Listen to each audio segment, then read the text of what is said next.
Ryan Reynolds here from Mint Mobile. With the price of just about everything going up during inflation, we thought we'd bring our prices down.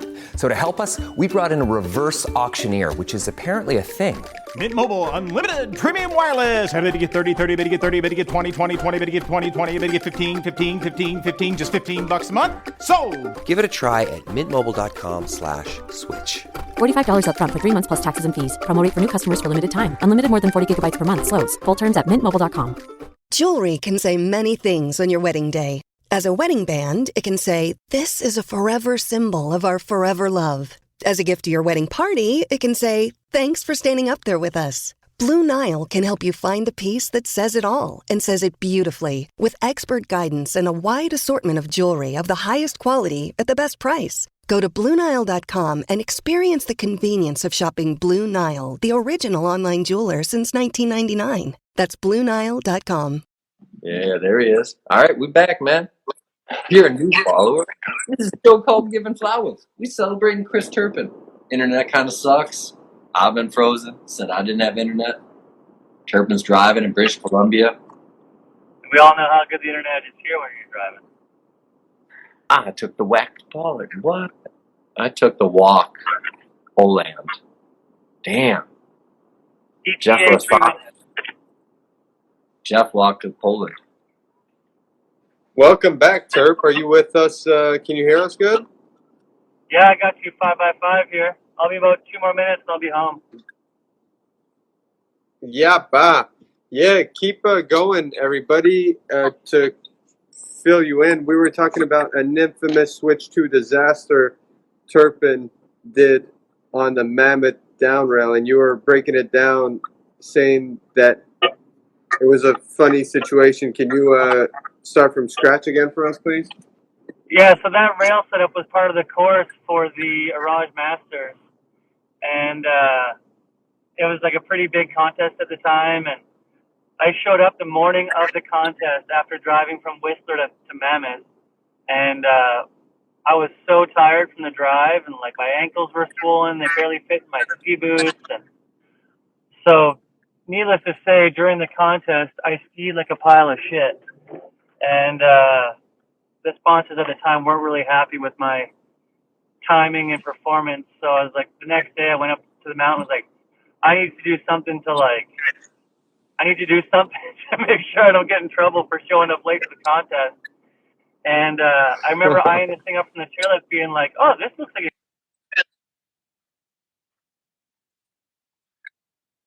Is that what it was built for? course.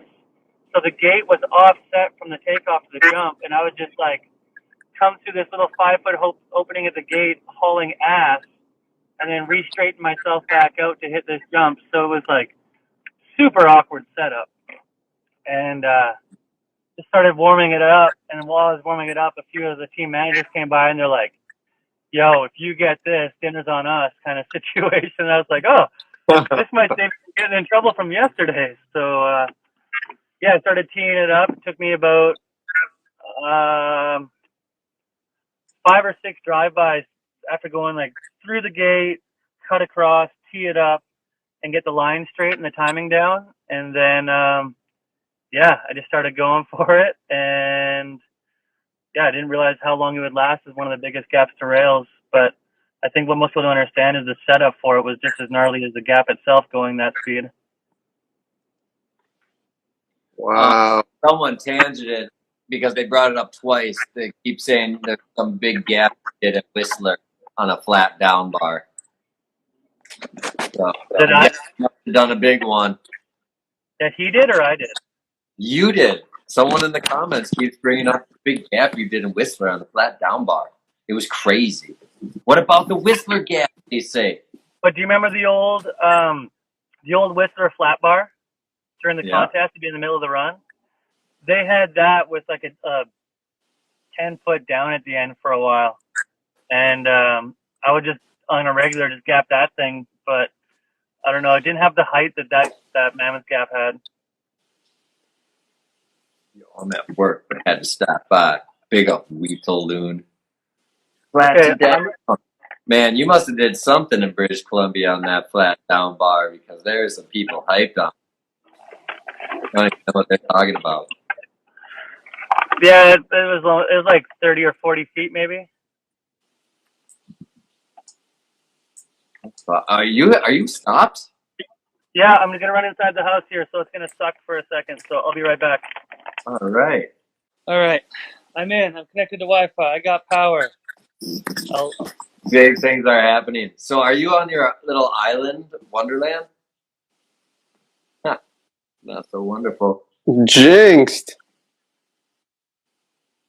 Just love coming home. Turpin. Yes, gentlemen. Hell yeah. Cheers, Turpin. Good to see you, buddy. Hopefully you have better connection of some water. So we just need to unfreeze Turpin out of the cheers mode. And potentially, we can keep going. Turpin, quit fucking cheersing us, eh? Yeah, it's enough, man. Yeah, dude. Like, we get it. The show about you. Wow. Well, fuck them. All right. Who we giving flowers to today? Chris motherfucking Turpin. Should What you smoking on? I'm smoking on that fucking high grade from the Dark Horse Farms. Yeah, anybody that don't know, Iberg's got Ganja Tune to himself by the legendary Cali P. Check it out. Yeah, Ganja Warrior. Turpin, man. This better work. Turpin McGirt. All right. He want that life that ran for someone to be crying. Yeah, Casabon, Turpin's back. Is it really happening? You had the longest years going on, Turpin? Oh, gentlemen, everybody who decided to attempt to stick around for all this, I appreciate your patience.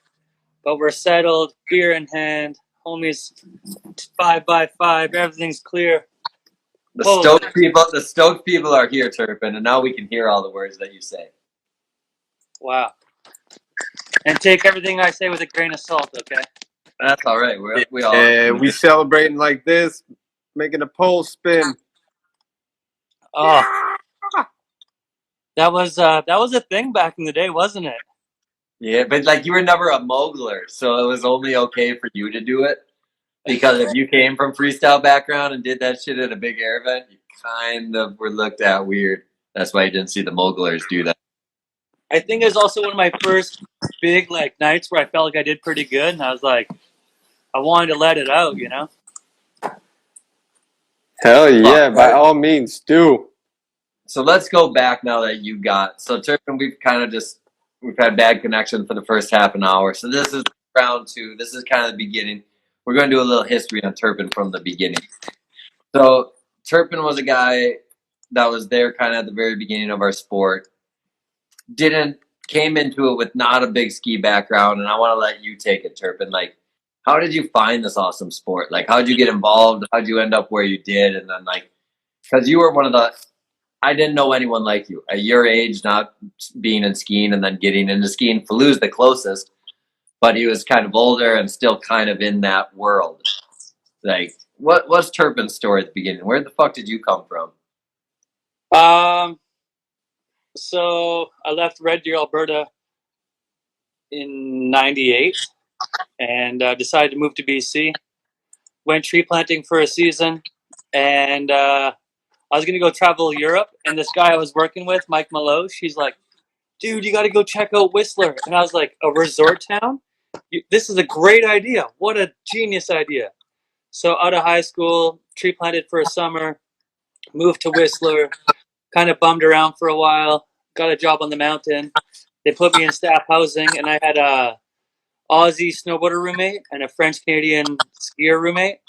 And me and the skier, JS Ratte and I, we got along super well. And he just was like, yeah, I'll teach you how to ski. And then, yeah, from there on, it was just like kind of a struggle fest. And then he brought me to the 13 premiere, and my jaw hit the ground. I was like, wow, this sport is nothing but airtime. And I had rollerbladed before that, but rollerblading was more about street rails and stuff like that. So I kind of was losing interest in where I was seeing the sport go in. So I saw this sport as like all jumps. So I was like, this is awesome. This is so cool. But did you ever ski when you started? So when you moved to Whistler, have you ever skied before? I had skied maybe like 5 times. I snowboarded maybe like 10 times, and I snowbladed like 15 times. Okay, so not really in life. You No, weren't. not really You at wouldn't all. call yourself a skier when you moved to Whistler. No, not at all. I didn't know So anything. you move out there. It's like 98. 13 came out in the fall of 1999. So Yeah. you're out there that winter, 99, 2000. I meet you summer of 2000. Yeah. Like, so did you just get that stoked off fucking like everything you saw in a video and then just try to mimic it on the mountain? I literally watched, I bought 13 at the premiere from Johnny, I think.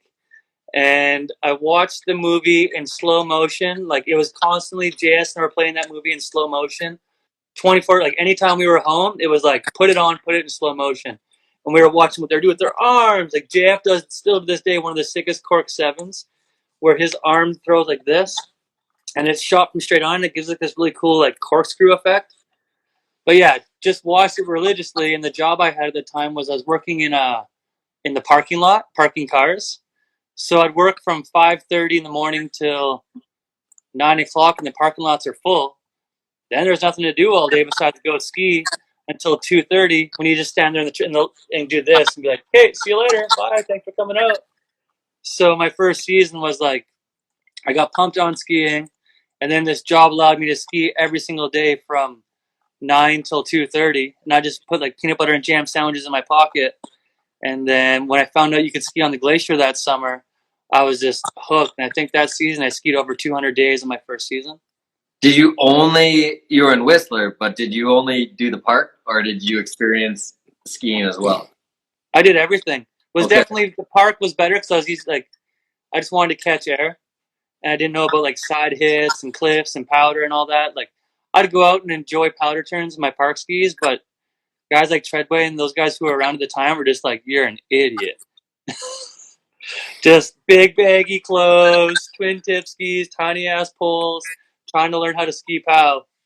And they'd just be like, "Get some bigger skis, get longer poles, stand up, turn." Here's a quick question because of the time period. Someone asked, who is your favorite new Canadian Air Force member? You have to pick one. Oh, Cousin, hands down. Yeah, he was such a different level. Fucking degenerates in 99 as far as like what the fuck rotation they do. Pipe, no one boosted like him at that time. Well, it's actually a tough one between him and JP. I was just saying that when I said the pipe comment, I saw JP float a Lincoln loop in that fucking Tampa Jam. Yeah, like, yo, that's fucked up. Never mind. But it was Cousin this summer when I was on the glacier. He was just this wild punk rocker, and watching him send it in the pipe after that, like, you see what he does in 13 in the pipe, and that pipe sucks. And the next summer when they were up on the glacier and I was able to watch, like, in person, how loose he was. He's out there doing his thing. I was just like, this guy's cool. Like, it took me longer to get to know JP, but I got to know Cousin right away. Like, he's like, "Oh man, you're crazy. Who are you? I've never seen you before." Yeah, you want to go get fucked up? Fuck yeah, I do. Totally. Ryan Reynolds here from Mint Mobile. With the price of just about everything going up during inflation, we thought we'd bring our prices down. So to help us, we brought in a reverse auctioneer, which is apparently a thing. Mint Mobile Unlimited Premium Wireless. How to get 30, 30, bit to get 30, bit to get 20, 20, 20, bit to get 20, 20, bit to get 15, 15, 15, 15, just $15 a month? Sold! Give it a try at mintmobile.com/switch. $45 up front for 3 months plus taxes and fees. Promo rate for new customers for limited time. Unlimited more than 40 gigabytes per month. Slows full terms at mintmobile.com. Jewelry can say many things on your wedding day. As a wedding band, it can say, "This is a forever symbol of our forever love." As a gift to your wedding party, it can say, "Thanks for standing up there with us." Blue Nile can help you find the piece that says it all and says it beautifully, with expert guidance and a wide assortment of jewelry of the highest quality at the best price. Go to BlueNile.com and experience the convenience of shopping Blue Nile, the original online jeweler since 1999. That's BlueNile.com. That's awesome. Oh, see, that look right there is what I was just like, this guy is such on a different level. Like, I think JP was always more calculated, but Cousin was just this loose, natural talent, right? He was a cat, man. He was a cat before Candy. Like, you could throw him out, and this shot right here, he caught an edge on that takeoff. If you go back, Phil, At the core it was games? the most wicked thing I've ever seen in my whole entire life. Caught the edge, figured out how to get himself together, and then did that rotation and stomped it. I said, "What the fuck?" That's Gravity Games or core games? Gravity Games at Mammoth 2000. Oh, yeah. Like, yeah, I hear what you're saying, man. Well, that's a dope answer. Yeah, New Canadian Air Force. So you watch this movie, you watch it on slow-mo, and then all of a sudden this summer when I meet you, you did every trick. So, I mean, at this time, people have to understand if they're listening, like, a new trick was invented every day. So, for the fact, all of a sudden I see a new person on the glacier that no one knows, that's kind of normal. But then all of a sudden, everyone says, this kid's only been skiing for months. That's not normal. And you were doing, so like, that summer, like, I don't know, what was it like for you after, like, your first summer? Now you're at the epicenter of the whole sport of the world. Like, what's your scenario? You become a pro right away? Well, it was kind of funny because I didn't know what the glacier was. I didn't realize what it was until I got up there and started seeing all the heads. I was like, oh, look, it's Boyd Easley, it's Christy Leskinen, it's Sarah, it's the Phils. I was like, wow, everybody's here. And I didn't know that there were camps. I just thought this was just a big skate park, and if you're good enough, you can just go skate anywhere. So, were you sponsored yet at the No. summer? Okay. No. And I was just skiing around with my backpack, just going to every camp and sessioning with my backpack on. And I think I was skiing with Rex Thomas and Monk. What was his name? Jordan Monk? Jordan Monk. I was skiing with the two of them, and I don't know who was standing around, but I did what might have been like the first switch 1080 on the public jump. You? Yeah, and this is the summer of 2000. Damn. That's quite a claim, buddy, that no one knows about. Fuck yeah. At the time, that's what everyone was telling me anyways. So Boyd and JP are like, who are you, dude? That was sick. This is incredible. You should go try it on this jump. It's even bigger. And I was like, oh, I'm going to go over to Camp Champions and jump there for a little bit. And I started airing over the hip and just doing some stuff. And then, yeah, JP's like, oh, check out the quarter pipe at High North. So I went over there and like started poaching it. And I remember I was just learning how to do switch quarter pipe takeoffs, trying to do like switch rodeos or whatever. And I go into High North and I did like cork 9, and I tried to do like a big switch rodeo and just completely belly flop in the flats. And Zox comes up to me and he's like, who the hell are you? I'm like, Chris Turpin, sorry, like, do you want me to fix it? And he's like, what was that? I'm like, I don't know, just some switch 5 of some sort. And he's like, you can't be in here. This kids pay a lot of money to be in here. And I was like, oh, I'm sorry. I just thought it looked really cool and I wanted to come try it. He's like, no, you got to pay to come to this camp. So I got kicked out of High North and then spent the rest of my summer basically skiing at Camp Champions, where back in the day they had like the biggest features anyways. And it was really the biggest, the coach killer, man, beside the pipe. Like, yeah. This I watched in one day and fucking 5 people, like, at least a year of their like, yeah, I got like a sequence in Gravity magazine from that jump.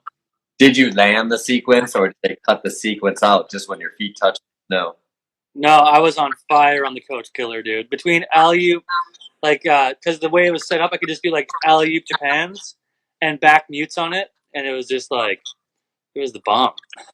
And my sequences of a back mute. So now skiing for winter season Whistler, you go and just watch everything.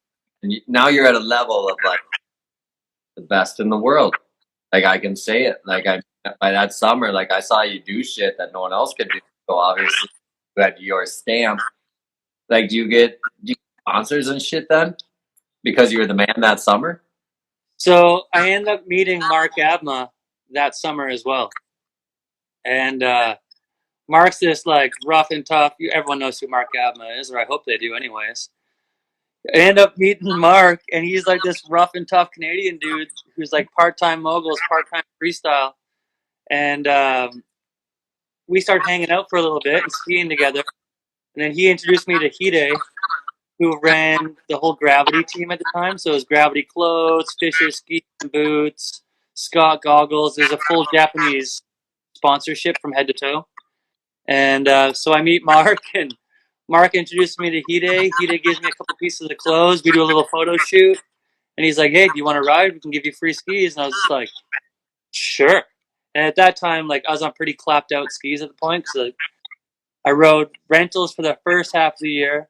And then my ex at the time, she bought one ski and I bought the other. And there's a pair of like Johnny Star Concepts with the cow bottom. Hell yeah, you did. And I rocked those until that summer. And then I got picked up by Fisher that summer. And the Fisher team, so people know, like it was Turpin, Abma, Matt Sturbins. So I mean, those three legends alone. It was dope when they started with this core team. And then who am I missing? That was like two other guys that were kind of. There was an East Coast kid that was really big. But there was an East Coast kid and Mikey Richards and Kerry Richards were kind of on the B team, and then that kid from France, Chris, that used to ski with Candide all the time. Okay. I think Emil Cody, Friedel's brother, was on Fisher, perhaps. He's the East Coast kid? Oakley White? Oakley came, I think it was the summer. Was it that summer or the summer? No, that's the summer I also met Oakley. And we both got on that at that same time. That's right. Man, Will just wants you to give Oakley White props nonstop. Will, you're probably bringing up Oakley is the man. Oakley was like, for like 8 years, Oakley was my best friend, sidekick, ride the pipe every day, go shred every day. Like, we were, I don't know, your fucking number one Whistler ski bums at the time, I think. Richie Paradise was East Coast kid, I was thinking. But I think he came a year or two after you, right? Or was it the same time? Yep, that was after. It was him and then Marc Andre something or other. Yeah, there was that guy. Fuck yeah. So now you're the man. You got product. So this is 2000-2001 season. Like, do you? No, this is 99. This is the 99-2000 season. But going into 2021 was, or 2000-2001 was established as a team rider for Fisher. But that summer I got prototypes, and they were just blank. And they didn't even say Fisher on them. Yeah, I remember that. So I painted the top camo with Fisher, and then dog tags had all the information of the length of the ski and stuff, and got a couple like published photos in it. And then they got super mad at me, and I basically got kicked off the team for like defacing the product. And then that summer, Jason Leventhal asked me to ride for Line, and I gave up Fisher. So how long did you even last with Fisher? A prototype? I guess it was a year. You know what? Fuck, this is so long ago. That might have transitioned into the next summers when that happened. Yeah, you had. Yeah, because we went to Japan. You had an ad. You would have been with them for at least a year. But yeah, that's the next year is when we went to Japan with Abma for the core games, and it was like all the heaviest hitters in the world were all jammed in this hotel in Naiba. And it was a quarter pipe, craziest quarter pipe still to this day. And the big air where it snowed like 5 feet a night, and they had the army there cleaning off the jumps and stuff. And then that summer is when I got off Fisher and onto Line. Fuck, Phil, chime in, man. When did you guys meet in that? Because then, like, we're getting into 2002, which is like one of your breakthrough segments. Well, for me, that's the first time I was introduced to you was Playground and Stereotype, which were both 2002. When does you and Iberg connect? Iberg and I connected I guess it would have been the second summer on the glaciers when we actually met. And then when I got on, like, it was the craziest thing, like when Jay asked me to ride for Line. So Oakley and I were up on the glacier. By that summer, the second summer, I was year Oh, after no. getting kicked off. I think we're paused. You're good. You're back. We're good. So Shane asked me to coach for him. Oakland, I stayed up there and had the craziest day. Got a little messed up at the end of the day. Decided to walk down the mountain. And like we got pretty drunk and high by the time we got to the bottom of the mountain. And I get off the chairlift and Jay runs up to me and he's like, gives me a card. He goes, "Hey man, I'm Jason Leventhal. I'd like you to ride for me." And like at that time, Jay was like a god in my mind. Like the keys, the brand, the image, everything. I was just like, this is the world's biggest compliment ever. I can't answer this right now. Like I'm not in a good mind state. Can I get back to you? And he's like, "Yeah, man, no worries. Hit me up tomorrow." And then I remember that night, Opie and I just gawking over it, like the business card being like, "Oh my God, Jay asked me to ride for Line. This is the biggest moment in like anything. This is like riding for Forum and Foursquare back in the day." You're like, And this is in the summer of 2001? yeah. Yeah. And we met that summer, and then the next year is when you did Stereotype. And we ended up linking up and ran into each other a few places, like in Japan. And then I ran into you in Mammoth, and then I think that's when we started filming. Yeah. And then we just traveled a bunch. So yeah, we met pretty much because of it was like a Line team movie. With other people. So then we got that. It was a Line team movie with whoever you wanted, because you were like, I bring my friends with me. Yeah. Well, yeah, it's Respect like for that. a whole other fun story. Yeah, it is. But yeah, we traveled around that year, made that movie. We all got bronchitis for like 2 months and still put out segments and driving around in your old wood paneled minivan and staying in Mount Hood, like slum life. Dude, it was so fun to watch that Volume Video magazine fucking thing. Like, had so many flashbacks of like, because everyone was sick and everyone was fucking with each other when they were sick. Totally. But yeah, good memories 20 years ago, man. And then, like, remember when McKell and I went to that Abstract Root and Busta Rhymes concert in Portland, but you were too sick to come, but you were so gutted because you couldn't. And we got there, and it was like the whole time I was scared because McKell was being extra gangster in Portland, and I was just like out of my league. Like, why is every article of clothing on your body red? And you have gold teeth in, and we know no one here, and we're the only white guys. Meek, come on! And he's asking. He's not just asking anybody for weed. He's asking the roughest, toughest, heaviest people in there, like the gangsters.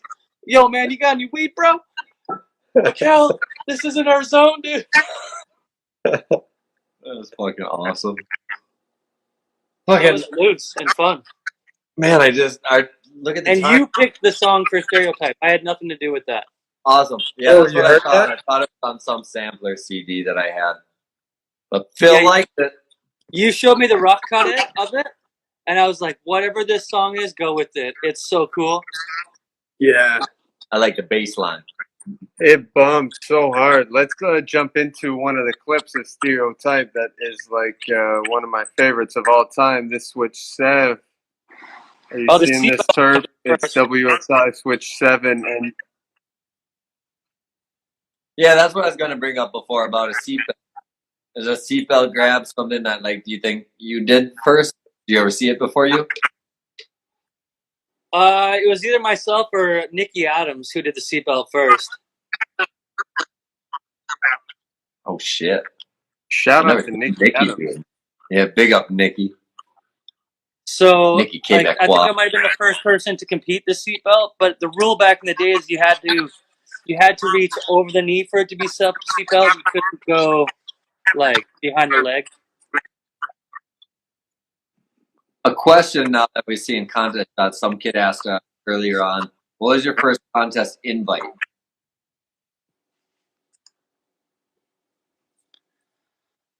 First contest invite. I guess it would have been WSI. Probably this WSI actually. Yeah, that makes sense. Because I would have had to qualify for everything before that, and then this year it was a debatable, but I got second place. And then the next season, I got invited to almost everything that season, and I qualified for X Games that year for pipe, and then I destroyed my ankle in that prototype boot. Okay, so we're gonna keep, dude. Like, so you only fisher for a year. This is fun now that I'm adding up shit. Line J comes to you in fucking summer to 01. You're not with Line long, are you? No, that was one of the it was the best. Yeah, I'll say it was one of the best years of my life because hanging out with you guys to me was like I was like after watching Royalty, I was like I am hanging out with who I am where I want to be in the ski industry right now. The right people, the right product. I was sponsored by Billabong and Line and Scott, who all like deeply supported me. Everything was awesome. And then later on that year, my contract came up with Jay. He said he couldn't afford me anymore, and I was like, "Yo, just give me the same contract as last Wait, year, after and 1 just year. give me more." Yeah. Ouch. So then, After Stereotype. yeah, Ouch. yeah, and like I just had a good segment, just had a good contest year. Cloud9, Jay just didn't even. He's like, "I can't keep you," and I was like, "My heart's with Line. I want to stay here. Like, I don't care about the money. Like, I want to ride for you." And he's like, "Well, how about this? I got you a spot on the K2 factory team." And I was like, "What?" He's like, "Yeah. I talked to Goot. You're going to go straight to the K2 factory team. They got a way better contract for you. It's going to be awesome." And I guess I heard Adma's going over there now. And I was like, called up Adma right away. I'm like, "Is it true you're going over to K2 from Fisher?" And he's like, "Yeah, man, it's going to be sick." And I was like, "Dude, I think I can get on the team too." So Yo, Jay big up hooked Jay it. Lev on that. I never knew that, man. He hooked you the fuck up. And then that year I had a Line ad and a K2 ad. No, I had a K2 ad on Line skis. Oh, big up Jay Lev.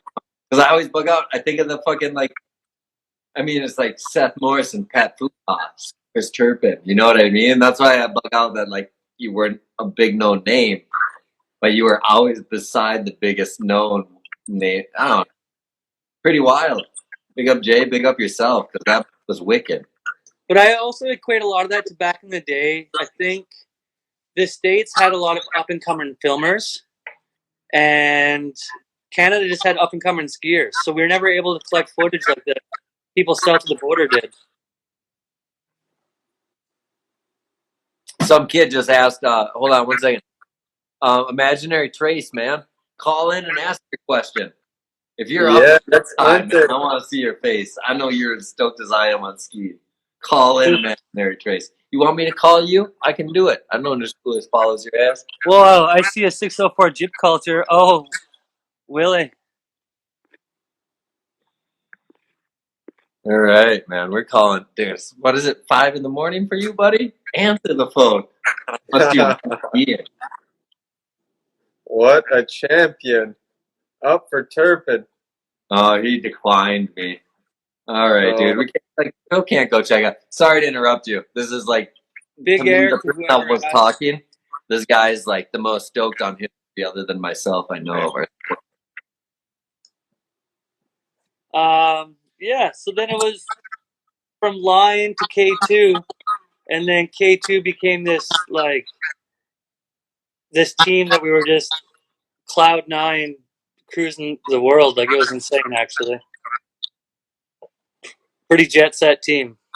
Here's my question: when you got on K2, other than your ads and stuff like that, like when I think back of it, I don't have memories of you as like putting out like segments and stuff, and like your Kiss ads and Beatle ads and your biggest rock star era. Like, what was were you all conscious at this time, or why can't my brain click on what was going on those 2 years? It was a combination of a few things. So Stereotype and Volume came out the same year, and I put out like pretty good segments. Yeah. But I was forced into the contest corner for like quite a while, as far as like what my sponsors wanted me to do. And the filming thing was, I would film with whoever wanted to film, because you could film with 4 or 5 companies back in the day. So I had like 1 year there was TGR, MSP, Volume, and yours all in the same year. Oh yeah. Remember that year? Two-track production too, right?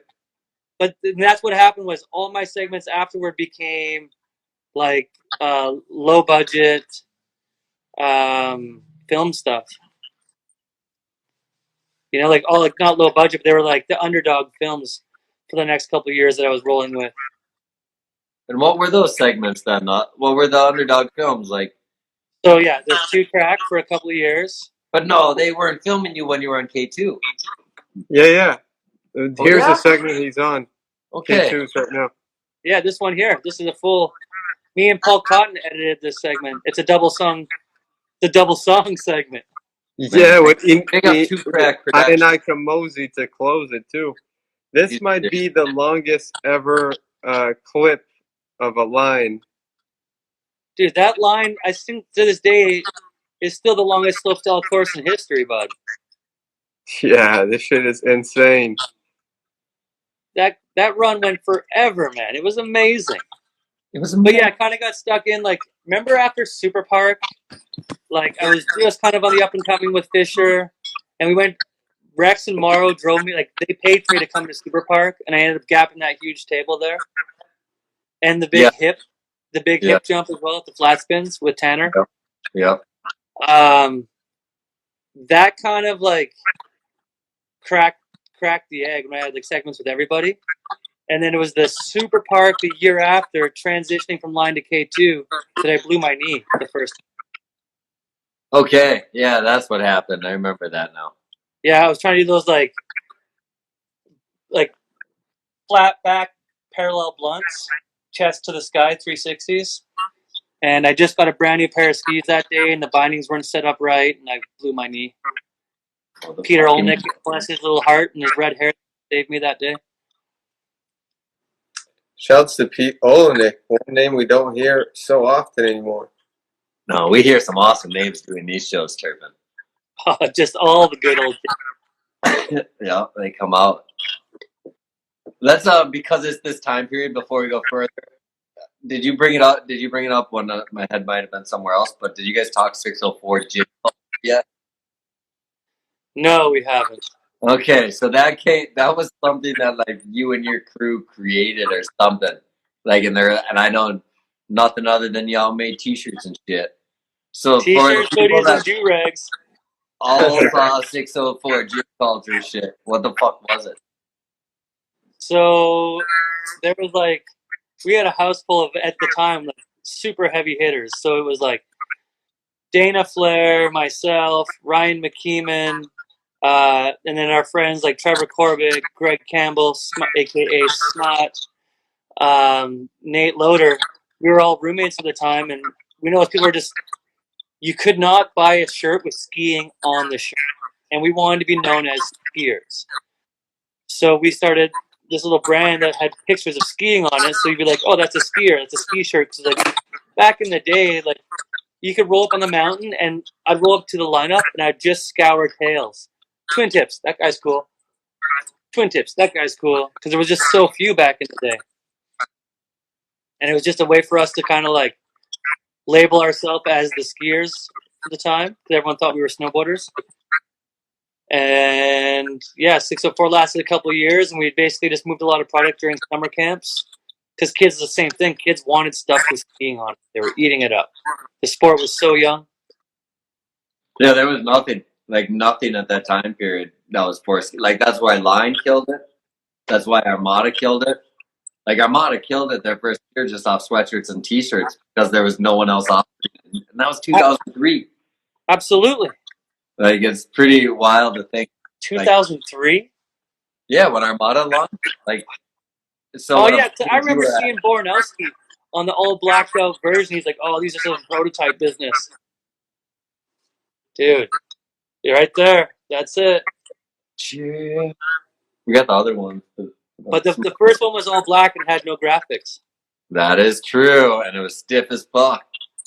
And it was made in Quebec. Red sidewalls. Yeah, it was made in Quebec.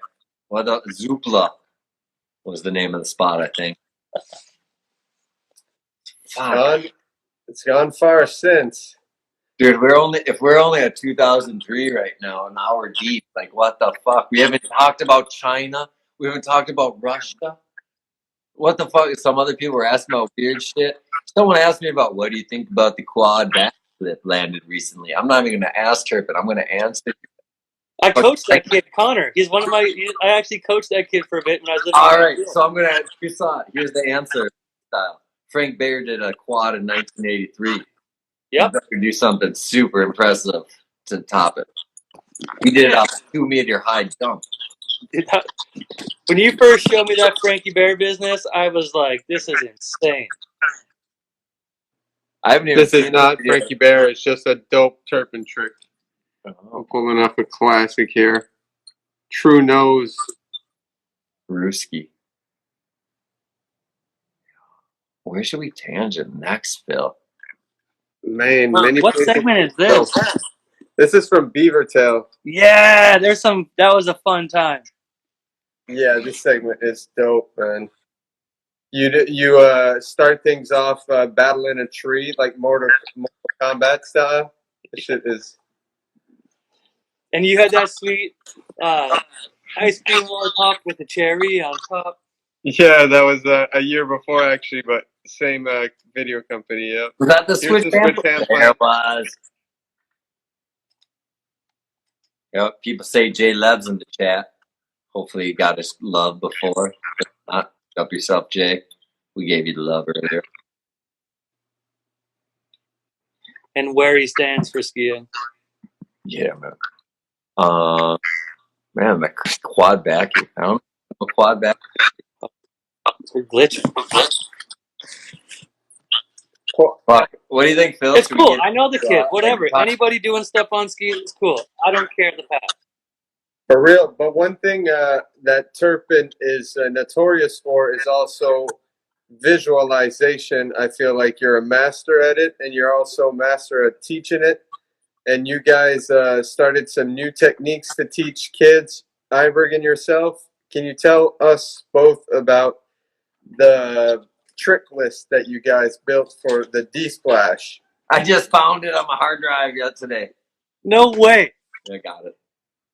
That stemmed from it actually came from Mauro Nunez and his like super nerdy focus for like spreadsheets and stuff.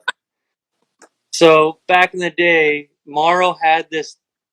He showed me this list of all the tricks that were possible and all the grabs that were possible, and I was like, "Oh, that's cool! Like, can I get one of those? I want to start seeing how much I can check off."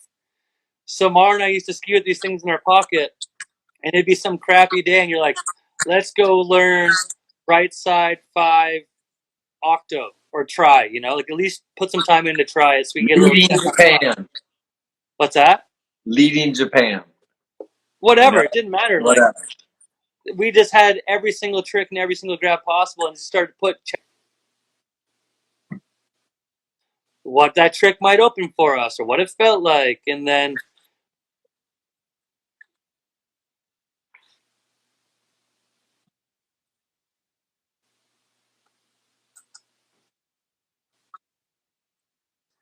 like, here, try this, try this, try this. Oh, this one we've never been able to do. Can you do it?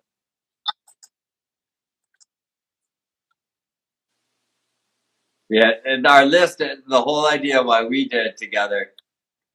Kind of the same thing. Well, I want to fill it in for kids that are listening.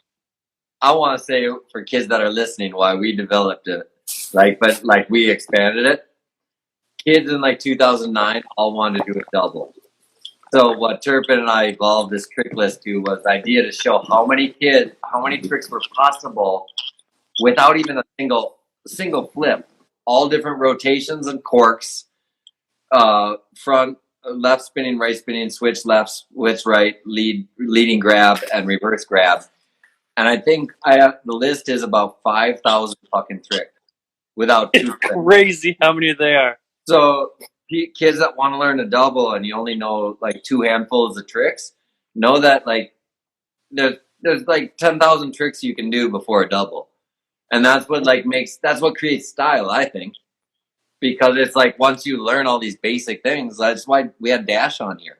Why do you think the kid could only do up to 540 and be one of the stylish kids ever? Because he knows that there's a million things up to 540 to do. So that's my tangent, because that was fun as fuck making that list. And to find that again, And then I got this other coach I showed to in Minnesota, and he'll bring it up once every couple of years. He's like, you got that trick list, man. Can I get it? But still not.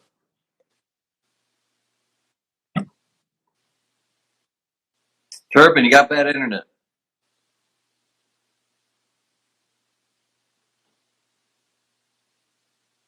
How's your internet, Phil? I'm hearing you crisp and clear, but I'm hearing Turpin very robotic and Yes, he's choppy. frozen again. He's just drinking, relaxing. That's it, man. So you guys know, too, if you guys are Turpin fans, you can call in. You can ask him a question. All right, here's what we're going to tangent just because, man, Willie's like on 50 questions. Are you even with us, Turpin? The man is frozen. The man is frozen. Do I hang up on him and like call him again? I think he's going to come out like a splur, like speaking like speed of light pretty soon, and we're going to hear like a whole story in the span of 3 seconds. And then he's going to be back in time. He's picking his nose. We caught him. Tough internet. Tough internet tonight, but you know, we're managing. Nighttime. We're at an hour and 15 minutes. Yeah, people are still showing up, man. We're fucking giving flowers. Chris Turpin, the guy picking his nose. Oh, wait, there's something happening. Like, he moved a little bit. Canada problems. Fucking Silva's on this bitch. Oh, word? Yeah. Shout out to Rory Silva. Turpin, like, man, Silva, just call in. Let's talk with you about Turpin until Turpin comes back. So Silva, if you know, you know what? I'll call you. Watch this shit. I only eat animals. Turpin seems like he's with it now. Oh yeah?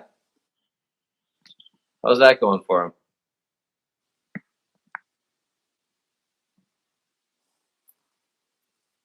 All right, there's Silva invite. Let's see if we can talk with him until Turpin comes back on. That's the stuff. Yeah, it is, man. Big Wednesday. Are we gonna get Rory Silva? Silva was his teammate on K2, 2003 and 4. Yes. Yes. How are you? Man, we got Phil. We got Rory. How are you, Rory? Very good. It came on when I was at the driving range, and you guys, this thing popped up, and I just put you on in my fucking bag, and then just got home and came on, and Turpin was frozen. And you're a golfer now? No, I just am so bored with fall right now that I'll go do anything, and so I'll go golfing too. Man, but you're a chef now too, or something, right? Yes. You see who's on here now, Turpin? Yo! How are you? My dog. Oh, look at this little circle we got of awesomeness. That's what I'm saying with this show. Cheers! Is it always on Tuesdays? No, we do it. Today is Wednesday, Rory. We're gonna.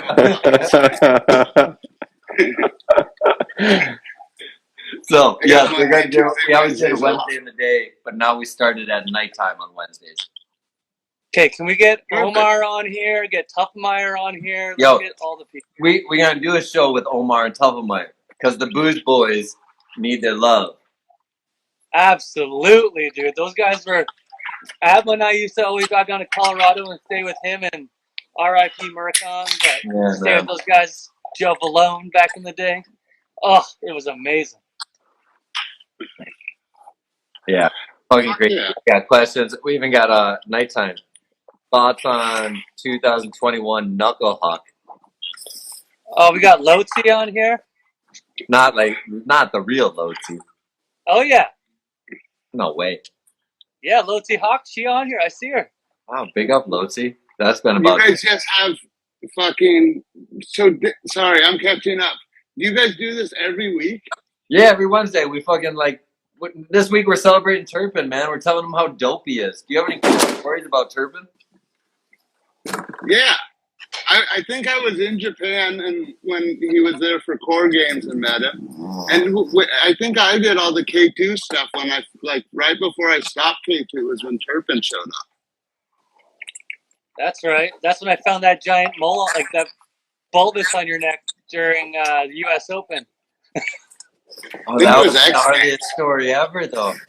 When he put the knife, did you put the knife in his neck, or did he? No, do it himself? I'm walking by the bathroom, and like we've all kind of been on one that day, and I see Rory in the mirror, and like he kind of was going through this posh stage, I thought, because he's wearing these fancy watches and these scarves. And I walk by the bathroom, and Rory's got the door open, and he's got a butter knife, and he's got a steak knife, and he's trying to cut open this thing on his neck. And as I walk by the bathroom, I'm like, what is going on here, Rory? And I dip into the bathroom, I'm like, yo, can I help you with this? Like, what are you trying to achieve here? He's like, I don't know, I got this growth. And dude, it was like this big, stuck out like that far. And I was like, oh my God, dude, like you got to compete tomorrow. Like we can't be dealing with this with a steak knife. So he dealt with it with a steak knife. And then we had to go to Breckenridge the next day for the American Free Ski Tour. And they put like gauze in it. Remember? Yeah. And so he got infected. No, we went to the hospital that night. Yes, because he infected himself with the knife because he didn't sterilize. No. It was infected from him scratching it days prior. Then we went to the hospital. I asked Goose for the team car. We drive to the hospital, and like the doctor's like, "Oh, we gotta cut this thing open." And this coily hair, like it was a coil like that. It turned out to be a hair like that long, pops out of his neck, and he's just like look on Rory's face was like instant relief. Yeah. But the X Games right? Well, that was at X Games or U.S. Open? That was X Games. And then I had to compete the next day. And then we had to go to Breck for the American Free Ski Tour. And then he was supposed to do a doctor checkup, and I was supposed to bring him. And he goes, fuck that. And then he cut the stitches up, and he pulled all the gauze out of his pussy hole. And it was like so much. And I'm like, yo, yeah. But it was so fun. Because then we went to fucking South fucking California with Bibby. We smoked 20 spliffs a day, and we did a lap of spliff. When the spliff was that the Big Bear Parkosaurus time? No, it was American Free Ski Tour. No, after that. Maybe it was. I don't know. I think it was. Was the American Free Ski Tour the thing I won? Bibby scored the first and only perfect score at the Big Bear event. I was head judge. Bibby did? Yeah, Bibby, 100. But it was the Paul Mitchell thing, right? The only 100 ever in the history of slope style skiing competitive is Josh Bibby. So big up Bibby. This is a great tangent, guys. Turpin. Yeah. What did I was kind of listening before, but I just kind of heard bits and pieces. Like I said, you were in my bag until about 4 minutes ago, and then I was like, holy fuck, like, even on the drive home, I was like, fuck, at least I know I still have my phone because I could hear him talking, but I have no clue where it is. We're still talking. We're going to get into Russia and China here in a minute. You got anything fun for Turpin before we throw you No, over? Just cheers and hello. I'll fucking try to say hello again on another Wednesday. Yeah. You're the man, Rory. Have a good Love evening. you, dude. Thanks for coming out, brother. Fuck yeah. I don't know how to turn it off. Oh, I do. I learned it. Bam. He's out to cow. Turp, let's hear about this stuff right here. I feel like you were one of the first ones to implement this into skiing, some pole trickery. I think there's more in that segment, like a whole run of pole trickery, isn't there? Yeah, there's about 20 more seconds down from this. Yep, this is just an outtake Oh. from Out of the Shadow.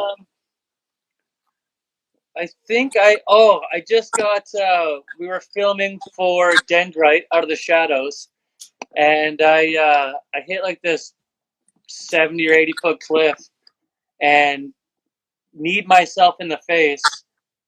But you know when someone hits themselves in the face and they get knocked out and they freeze for a second? My body went in the freeze ski position, and I was able to ski out of it. And then I was kind of like, I had a concussion there for a while. My face was all sore, but the weather was good, so I kept skiing. And I was just taking it easy, so I just kind of started messing around with pole stuff. Here's Turp all fucked up, and then inspired the pole trickery. Yeah, and I just kind of went down that path for a little bit, and it was kind of, I don't know. There was this big thing. This is when the boys were doing idea that the whole no poles thing was kind of getting really popular, and I was like, I love my poles. I want to show you how much I love my poles.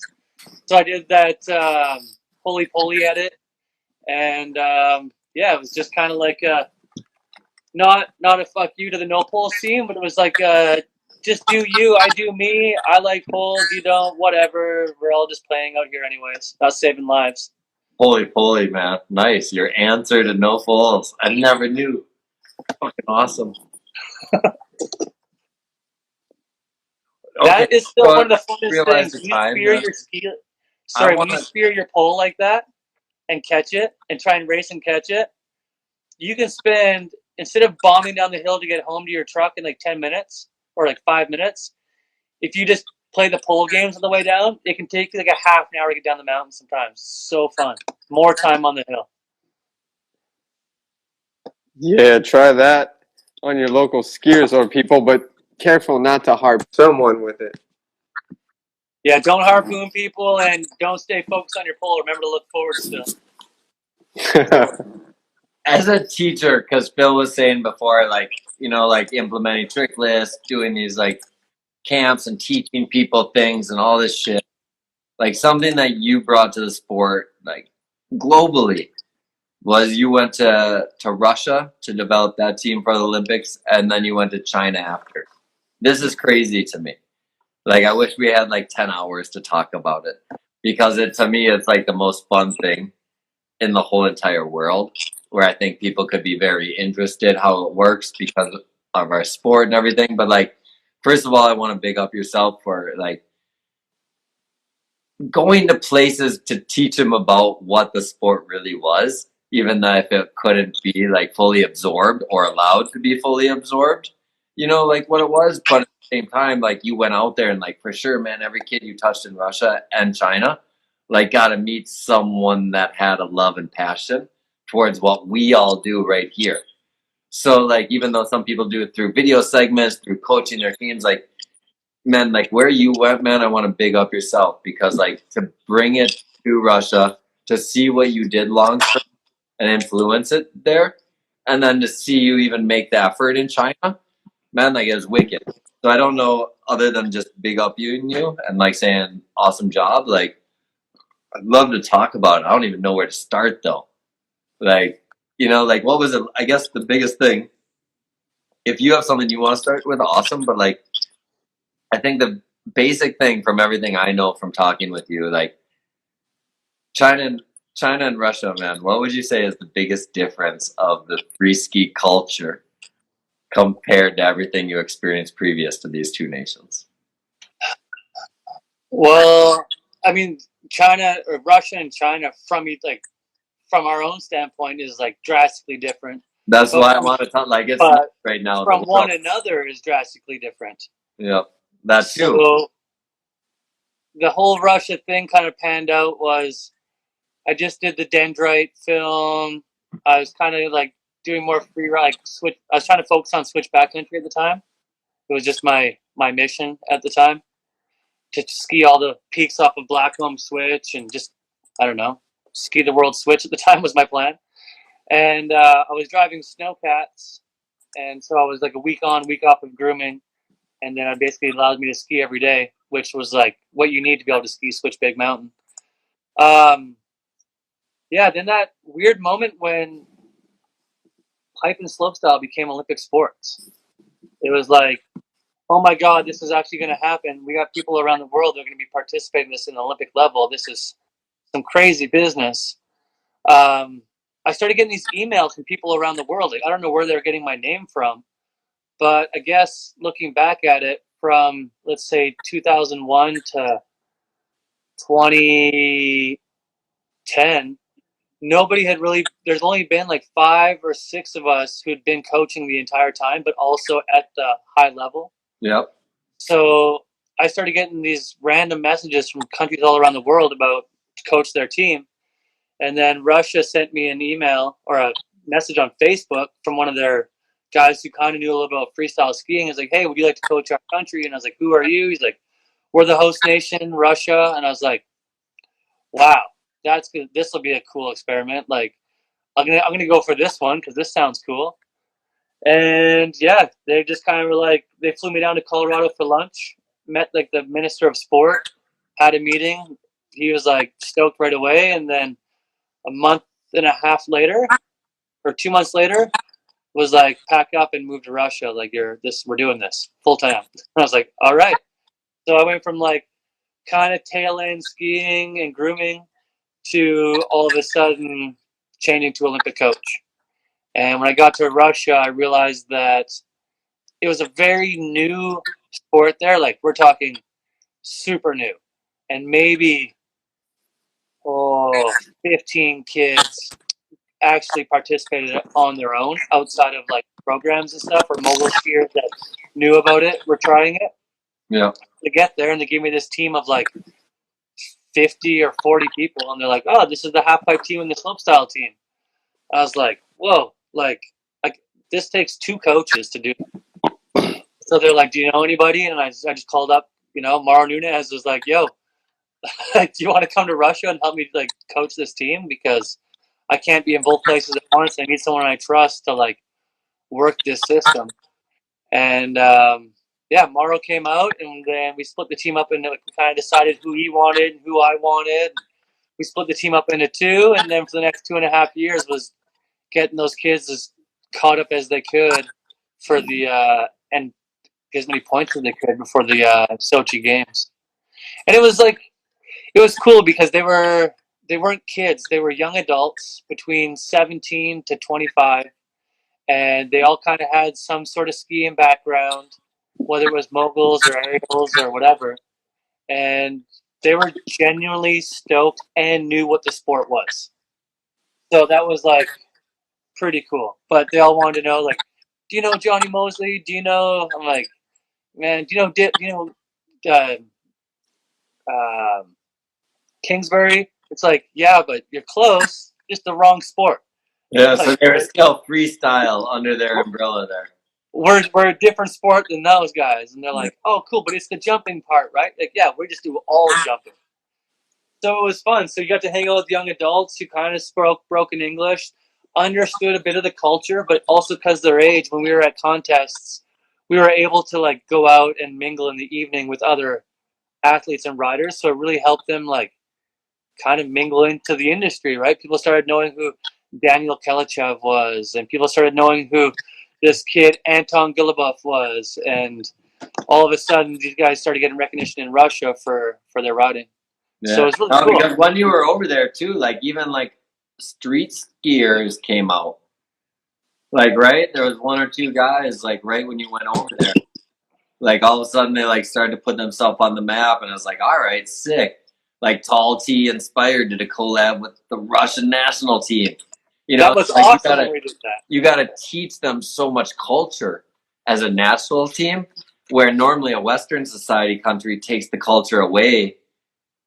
They're not going to get a Tall T. U.S. team ain't going to get a Tall T fucking collab. Well, I think you can't unless they have money. And so it's like, it was really fun to watch you as a coach, because we were coaches together, we're friends, and I was watching you like spend as much time teaching culture as a trick, because you have to learn the culture to know why you want to try something that could kill you. Yeah, that's it. And this is why I was I was met with a bit of grief at first because they're like, oh, we want you to do this. And I'm like, no, happy athletes learn way faster than robots. And I got in a big argument with my boss one day, and like it was over vodka, and we were getting a little sauce and having this conversation. I was like, no, man, this is a culture sport. If they can be hungry to do it, they'll progress twice as fast. And we are under like the watch here, so we need to make every minute count. So like, yeah, they're not on the full 4-year cycle, but if they can be hungry to do it and we can capitalize on every time we train, we're going to get way better off. And he pulls me in, puts his forehead on my forehead. He's like, okay, you can do it your way. And I was like, all right. And I was like, that's when I got Armada on board, got the tall tees. I was like, let's get these guys to show up and feel like they belong, look like they belong, and just be part of the industry and the sport. It's so crazy to think. Like, imagine you start your career, and then there's some coach, like, if you don't make it by 2004 to the X Games, like, I lose my job and you're a bad athlete. Can you imagine, man? That's how you start the goddamn sport in your life. No pressure. Yeah, it sucks, man. Like, it's such an interesting thing. I think if China was times a million compared to that for you, probably.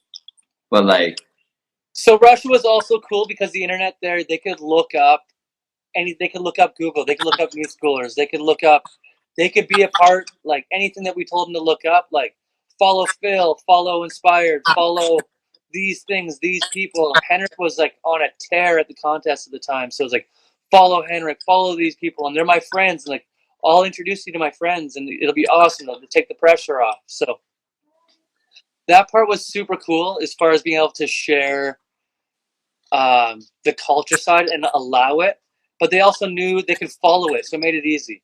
yeah. Then when I got to China was like, okay, Russia was a cakewalk.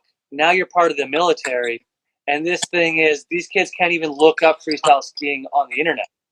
So it was hard to get like, show us a Cork 7. Like, well, my Instagram doesn't even work. I can't show you anything, like. So everything became. It was harder and harder to preach the culture side there. Does the sport not exist other than like a training video? I think there's like only a training video to them.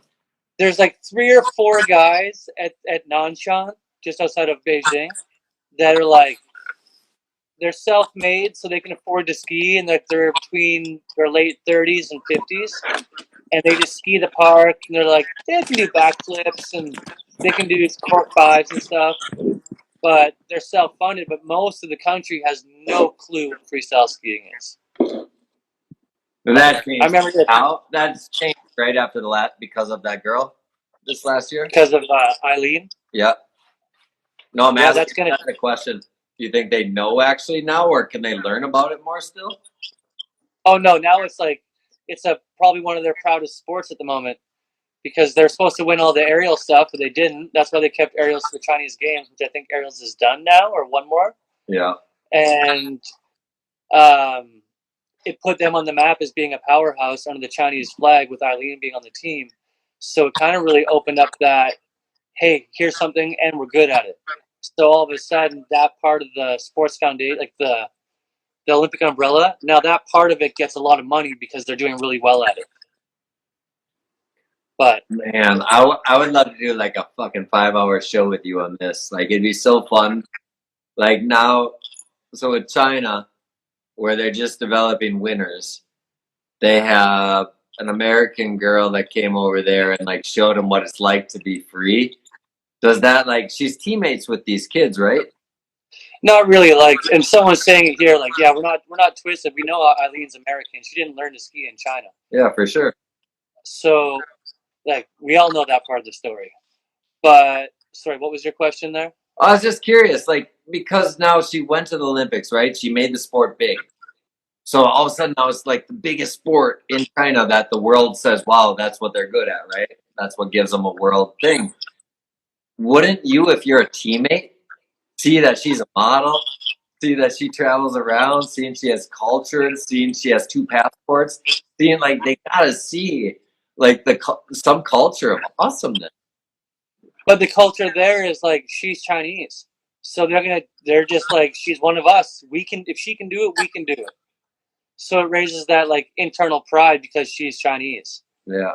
Chinese American or not, she's Chinese roots.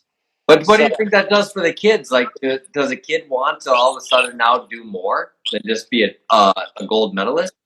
Well, that's where I had a hard time continuing coaching, was people wanting to become Olympians. They don't want to become good skiers anymore. Yeah. So having that, like, in China, if you're a gold medalist, you're set for life. You're good. Like, you are taken care of for the rest of your life because you want a medal for that country. Yeah, for sure. And 10,000 silvers don't equal 1 gold in their mind. Yeah. So if you're a gold kind of like medalist, that in America. Like, I mean, I know a million silver medalists, and they're not set. No. I mean, even gold medalists aren't set. Nah, In because Canada, you're not the gold medalist next time. that's it. And in Canada, you get a gold medal, you get like a 2 or 3 year window to ride that, and then you better get a job. Yeah, it's a weird sport that people work to pinnacle in. So there's pros and cons to the Chinese system, right? Like you work your way up from local team to provincial team to national team, and each time you're getting pay raises. And then say you get retired from the sport, you go back to being a local coach, and then a provincial coach, and then a national coach. Then you get too old to be coaching, and then they put you down at the bottom as like the local minister of sport, and then the provincial minister of sport, and the national minister of sport. So their system is it's intense, but in the end, it kind of works for everybody who wants to be a part of the sport. Yeah, it's so wild, man. All wild, man. It'd be so, yeah. That's a whole, like, because I think you have, the thing I want to celebrate with you is, like, I don't know, you just bring the sport places and you teach people. Like, I'm sure, man, every kid you touched in China and Russia, like, they're so thankful. Like, because I'm thankful to know you, and like the different things you do. And so it's like when I see kids that get to learn something, like if I knew actually how to do a rodeo after you showed me how to roll, that'd be pretty wicked. Like, hey, Eric, just roll on the mat like that. Now go off that big jump. I can't imagine. And you probably did that with at least 5 people. And you used the figurine, too, a bunch to teach people. That shit was genius, I thought. Can you tell everybody about your figurine? The Huck doll was kind of how it started. Was G.I. Joe. Yeah, it was a G.I. Joe. And me and Morrow started doing it because when we were coaching at camps, a lot of kids would want to do stuff. We're like, they maybe know the rotation, but they just can't explain it properly. So if you're like, show me with this. If you can show me with this toy, then you can do it. And they'd go up and be like, oh, I want to do this and this. And they're like, oh, a Lincoln 180 is a hard one to do. Like, you need to learn how to set it flatter so it becomes more of a rodeo. Like, try understanding it this way. And then once you can sell them to see it with a toy, it was just so much easier to get them to do it. It just kind of takes out the guessing whether they understand the trick or not. So that's where the right. from. Super tool, man. So the reason why that was brought up is Turpin used to travel with the G.I. Joe character. And then I saw Kai do it, learned it from you. And have popsicle sticks. So oh, yeah. If you guys don't know, a G.I. Joe character is like a little character, like, I don't know, like 6 inches big. And then it like moves around, whatever. And then take popsicle sticks and then like tape them on their feet. And when everyone used to have to learn tricks. So it's not like you watch a video, slow motion rewind. You have to figure out where your head looks on a rotation and whatever. So these little G.I. Joe characters, you could actually figure out where your spot was, where you could pick up with your eye rotation, how your body could grab because they moved enough. So it was so fun to watch Turpin and Kai. Like Kai spent more time watching him geek out on it as a 14-year-old with a little toy like this compared to you when you were 21, 22. But it was, yeah, man. If you guys ever want to figure out shit, not just copy shit on the internet, like get yourself a G.I. Joe, put 2 popsicle sticks on his feet and try it out. But it's also like, until AMP 2 came out, there was no game out there that you could play that that mimicked the sport enough for you to like explore options. Yeah. So the G.I. Joe was like this toy that we just used. We were like sitting around having beers with the boys at the end of the day. You could like talk about, oh, what about this rotation? What about that rotation? And then when AMP 2 came out, the math was so good in this game, all of a sudden this was our like, can I do this gap? Can I make this rotation? Can I do this thing? And this game here was like, it literally come home from the hill, get a 6-pack and some papers, and like sit and play this game and just try and figure out rotations and speeds and like, don't huck it because in that game if you ease off it goes and the style points goes up. Yeah, still my favorite game to this day, perhaps. Hands down the best game ever for just like freeing the riding mind, Yo, you know who's on here right now? Your 2002 mate, teammate Mike LaRoche. LaRoche. Yeah, and Brochi. It's not Gummy a bear. throwback, man. It's like it's just at the liquor store. Like I didn't like do it because I did it 20 years ago. I still do it. Foudies. Gummy Bear is the man. The best Switch Rodeo 7 tails still to this day. Word up. Big up Gummy Bear. I forgot that nickname. Rochi, man. Yo, true that, man. Go check out Spun. Type it in. Spun space New Schoolers. And you're going to watch that have the illest segment ever with the Tahoe crew. Line made those postcard size like playing card things. And LaRoche had that like Mount Hood, Switch 7. He's got like, I think he had like yellow pants and a red hoodie. And these line skis, like the perfect cross, the perfect blunt. I was just like, man, this is like, in my mind, it's up there with like Wilson's flyaway flare on the hip at Super Park. Yeah. It's up there with like, some of those tricks that just stick with you for time, you know? Yeah, no, he was perfect, man. Like I laugh when I watch Spun. And we have all his Switch rodeos. He has Switch Rodeo 5, Switch Rodeo 7. He does Japan, Liu Kang, and Tail. And I was like, yo, did we really put 20 of these in this bitch? And we did because they were all so perfect with a different angle. That's right, LaRoche, you're still here. Like, it was the wickedest shit, man. Like, still, if I watch it, I'm like, did we really put 20 Switch Rodeo 5s and 7s? And we did because it was like every angle was perfect. It was like every single he did. Like, I mean, there was a lot of guys doing Switch Rodeo 7, 2001. He had his mentor, Skogan Sprang. He had a smooth one.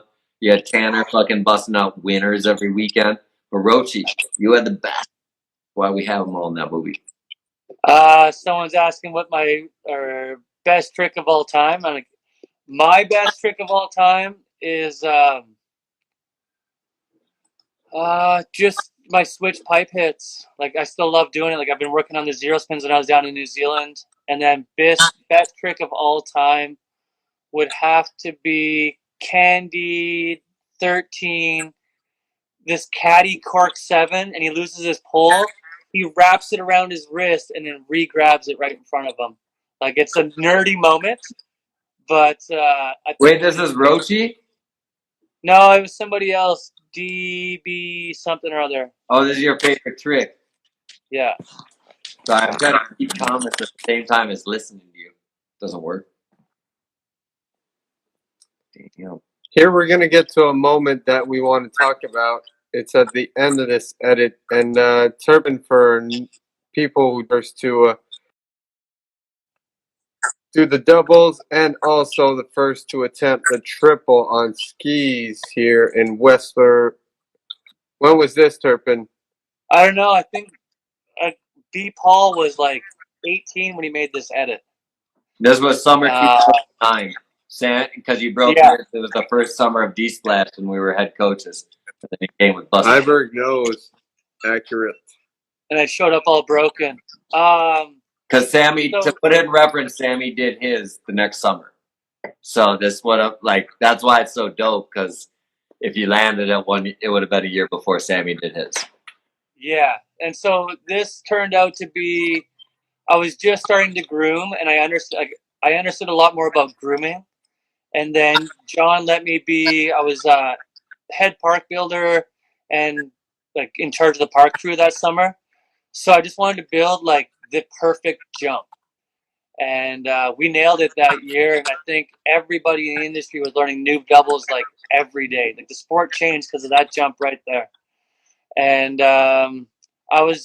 because I was in charge of the park, I'd have to like get my diggers together and like put the rails in the morning because there's just so much melt up there, right? Like you bury a rail right to the cap at night. By the next day, it's at good height to hit. That's like how much melt you get. So I'd be working all day and I'd get a couple hours to ski in the afternoon, and all the diggers would. And I'd just go session the big jump every day. And I ended up kind of getting on one that summer where I was just every day just throwing big tricks all the time. And this particular day here, I was doing earlier on in the edit, you'll see, which most people won't even realize, I started doing lake corks. So 360 to cork 5. And I do one where I go 360, cork 5, tail tap the knuckle to switch. And Miles Ricketts at the time, he was in charge of the jump that day, like kind of opening and closing it for kids. And he goes, "Oh, you're on one today. You should do a triple." I'm like, "What do you give me?" He goes, $1. And I remember thinking, like, that's the dumbest thing I've ever fucking heard. And on the in run, I was like, I could probably do this. By the time I got to the takeoff, I just sent it. And of course, I went way too fast and landed in the flats because I thought, go faster. It's a triple. Whereas if I just went the same speed I was going all day, I would have been fine. But yeah, I sent it to the deep end and popped a couple of ribs there. Yeah, is it that one there? Is that the tail tap one? No, the tail tap is right here. No, it was before. It's right here. Just after, check out this landing. Ooh, that was nice. Boom. For 1 second. This Thank one. you, Roach. I appreciate you, bud. I saw that comment. Yeah, for sure, Turp. You were one of the ones to build the nicest jumps, and I feel like the floatiest. And you had one also that was a slightly different version than this, less of a big air, more of upwards balloon air that you had built on the other side, not where High North was prior, but where SMS was. Remember that one? Yeah, that was the small sample one. I wanted to try a jump that had a tighter apex just for people learning doubles. Like, you need so much speed to learn a double on a big jump. I wanted to see if we could max out air and reduce speed so that people could get a loftier chance to learn double corks and have a way simpler crash if something went wrong. So really tangy, step up, not a lot of distance, so not a lot of speed, but it helped people figure out doubles because it was like that kind of semi-aerial speed jump where you're not going too fast. And then I think Iberg posted it earlier today.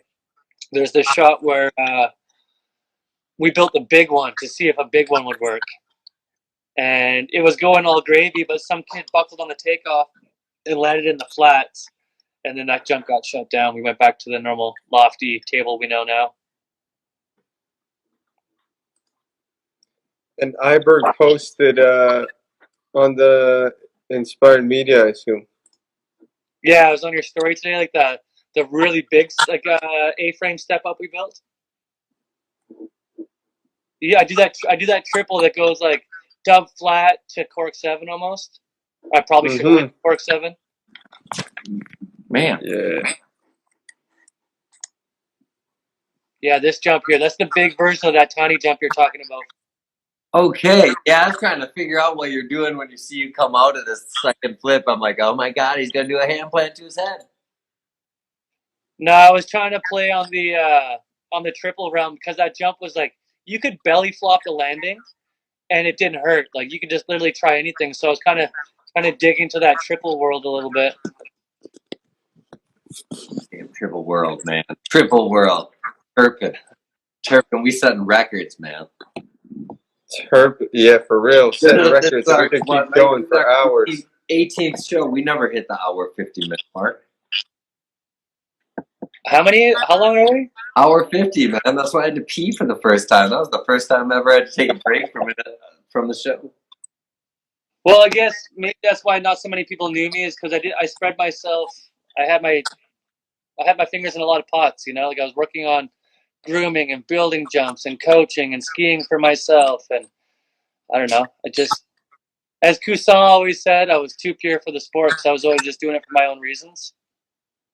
Right, which brings us back to the core people knew you as the man. Everybody you ask knows that is in skiing deeply knows, but maybe, the fans or the people that are more detached from it all are definitely not aware. But shouts to you, man, for making so much progress within the industry and also helping people and genuinely, not selfishly, making things progress. Yeah. And I think because there's so many people on here, Turpin. I just saw Paul Yee. Yeah, dude. Paul Yee, dude, whether it's just look at all these names that pop up, whether it's the J Love, the Ghost, the Lotsies, there's even Josh is on here. Season Equipment, hell yeah, buddy. Dude, there's so many ill people here. They all know who you are. They know what you did.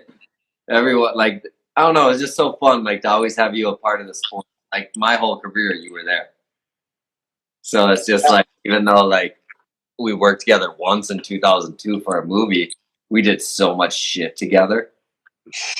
We've been Like, so many but all that places. shit no one knows, right? Because it was only Who passion. knows? Like it didn't matter. It wasn't a purpose. It wasn't to sell something. It was like, what can we do about skiing today? Let's do it. And I think part of my drive through all of it was, and this is why I stopped doing the Cork 7 tail thing, was there was that era, you probably remember this, Eric. This is probably before your time, Phil. From like 2001 to 2005, I got a lot of hate for who I was in the sport. Because like, oh, you didn't grow up skiing, you haven't skied as long as us, stop doing that one-footed rollerblader stuff on rails, stop doing like certain people that I'm really good friends with now at the time were young and didn't quite understand that it could be for everybody.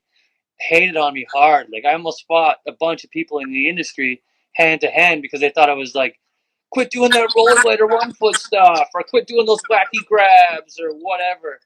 And so at that point, I think I made a point to myself to be like, okay, I'm not going to do your sport the way you do it. I'm going to do it the way I see it. And that, I think, I was always able to make finals at contests and usually even top 5. But my stuff was always so different that it was always hard to judge it on the same platform, I feel like.